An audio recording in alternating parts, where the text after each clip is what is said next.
The desert wind never truly stopped. It scraped against the broken walls of the village like a whisper that refused to fade. Staff Sergeant Ryan Cole lay motionless on a rooftop, his rifle steady, his breath slow and measured. Through the scope, the world shrank into clean lines and calculated distances. Rooftops, alleyways, shadows. Below him, Marines and Army personnel moved civilians toward waiting vehicles. The evacuation had been tense all morning. Intelligence reports warned of hostile fighters closing in, and Ryan's job was simple.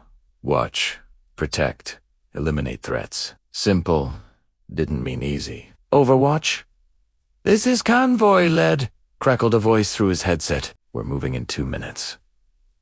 Ryan clicked twice to acknowledge. His spotter, Specialist Grant Miller, adjusted the rangefinder beside him. "You ever notice," Miller whispered, "how quiet it gets right before things go sideways?"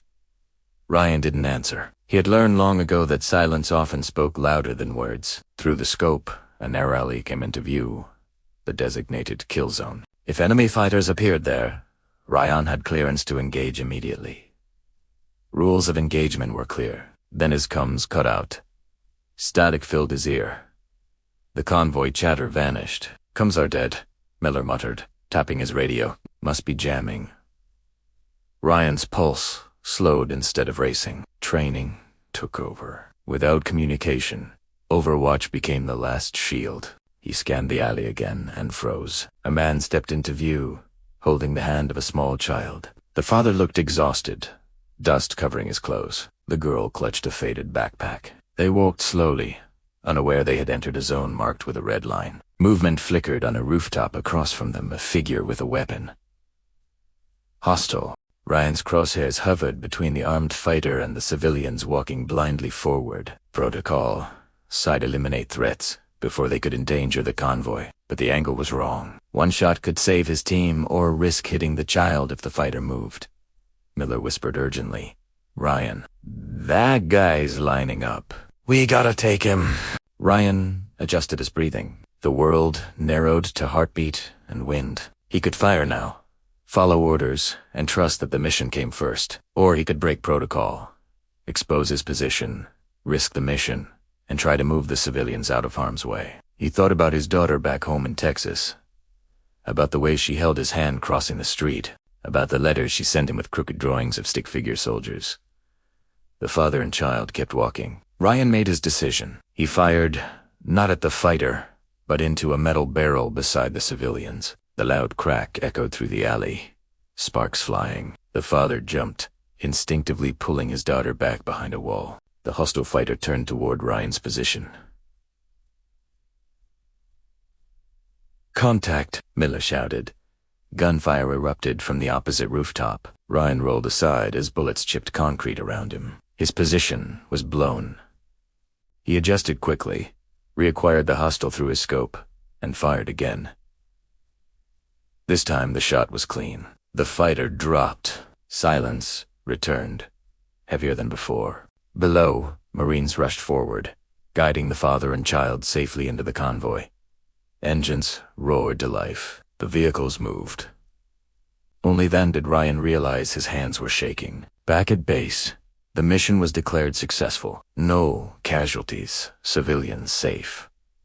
Enemy threat neutralized, but the debrief room felt colder than the desert night. A captain leaned across the table, voice firm. "Staff Sergeant Cole, you broke engagement protocol. Explain." Ryan sat straight.